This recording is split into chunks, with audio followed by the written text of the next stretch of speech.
Ego, where are you? I'm waiting for you.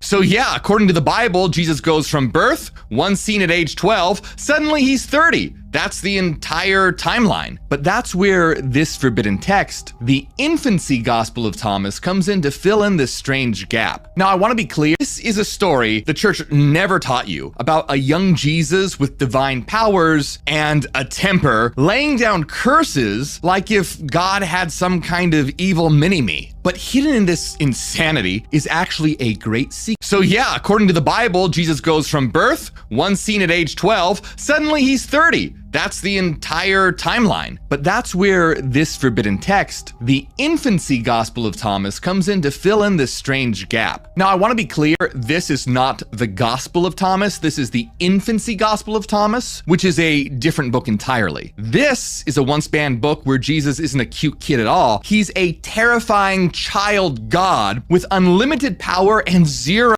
So picture 5-year-old Jesus playing outside by a stream. Here's what the gospel says. This little child, Jesus, when he was 5 years old, was playing at the ford of a brook, and he gathered together the waters that flowed there into pools and made them sterile. Jesus, right? In fact, keep that trick in the back of your mind. It's going to be really important in a minute. So young Jesus is out there by the creek, miraculously damming up water, making little clean pools with a word. And while he's at it, he decides to get creative with the mud and soft clay. He fashioned thereof 12 sparrows. All right, so little Jesus molds 12 clay birds out of the mud. Cute, right? A kid making 12 little mud birds. But already we've got some pretty dramatic foreshadowing from little Jesus, because 12 is never in these texts. That's the number of the 12 disciples. It's like the text is saying, even as a kid, Jesus is already foreshadowing the moment he'll bring to life the 12 men who follow him, the new creation he forms later.